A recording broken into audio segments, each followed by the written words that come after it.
रेता चोरी और तमाम इल्जामों के बावजूद इस वक्त कांग्रेस में चन्नी साहब चीफ मिनिस्टर के फेस हैं।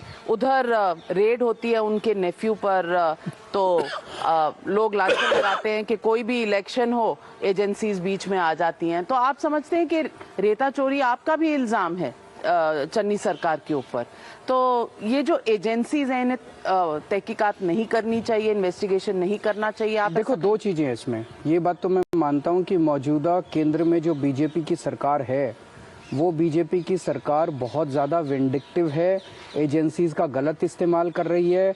जो देश के असली चोर उचक्के डकैत हैं उनके ऊपर रेड नहीं हो रही है, केवल और केवल पॉलिटिकल वेंडेटा के अंदर रेड हो रही है।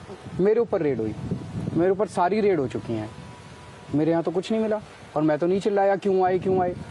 चन्नी साहब के यहाँ रेड हुई, मैं मानता हूँ भाई पॉलिटिकल वेंडेटा था, उन्होंने प्रधानमंत्री जी के खिलाफ बहुत ज़्यादा बोला तो उसकी वजह से रेड हो गई। लेकिन जब रेड हुई तो वहाँ पे तो कैश की गड्डियाँ मिली, तो चिल्ला क्यों रहे हैं? किस बात की चिल्ला रहे हैं? जैसे मैं तो नहीं चिल्ला रहा, मैं तो कह रहा हूँ दोबारा आ जाओ मेरे घर पे, मेरे को तो कोई डर नहीं है, मैंने कोई चोरी नहीं की।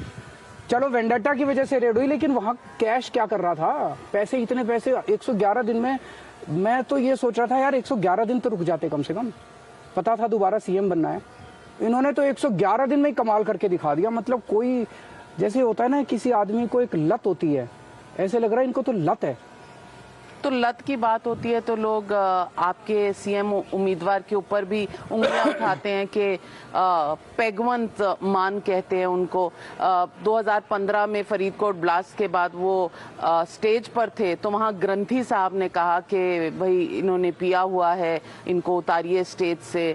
हालांकि वो रिफॉर्म करने की कोशिश कर रहे हैं, आपने ऐसा कहा है, पर लोग ये सवाल उठाते हैं, तो किस तरह से भरोसा किया जाए? जिस दिन भगवंत मान को सीएम कैंडिडेट हमने डिक्लेयर किया, उस दिन चन्नी साहब ने 50 लोगों की टीम बुलाई, इंटेलिजेंट लोगों की, कि भगवंत मान 48 साल का है, इस 48 साल में निकालो इसके खिलाफ क्या क्या निकाल सकते हो।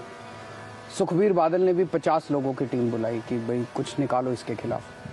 दोनों ने सारी रात 3-4 दिन करने के बाद भगवंत मान के खिलाफ 3 वीडियो मिले। वो कुछ पी के इधर उधर कहीं थोड़ा बहक रहा था, पुराने वीडियो, कई साल पुराने वीडियो।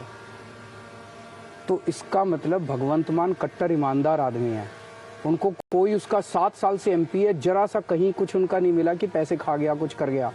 तो भगवंत मान भी चन्नी साहब से और सुखबीर बादल साहब से सर्टिफिकेट लेके आया है कि सबसे कट्टर ईमानदार आदमी है। 7 साल एमपी रहने के बाद भी इसने एक नए पैसे की चोरी नहीं करी। पैग पीना कोई बड़ी बात नहीं, बहुत पुराने वीडियो हैं वो, पर उन्होंने एक भगवंत बहुत बदल चुका है। उन्होंने पहले भी कसम खाई थी नहीं बदले, जो भी थे। कई लोग कोशिश करते हैं। 3-4 साल का कोई वीडियो दिखाओ आप, तो आपको पूरी, आप उनके इंटरव्यू सुनो, गवर्नेंस की आपको उम्मीद है? उनके पास पंजाब का एक विजन है।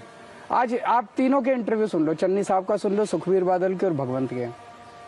भगवंत एक उम्मीद देता है पंजाब को, उसकी बातों से एक उम्मीद नजर आती है। सुखबीर बादल और चन्नी साहब के वीडियो सुन के बस गाली गलौज ये वो। चन्नी साहब ये भी कहते हैं कि इन्होंने 12th स्टैंडर्ड पास करने में 3 साल लगा दिए, मैं तो डॉक्टरेट हूँ। तो अच्छी बात है। किस चीज में डॉक्टरेट है? रेता चोरी में।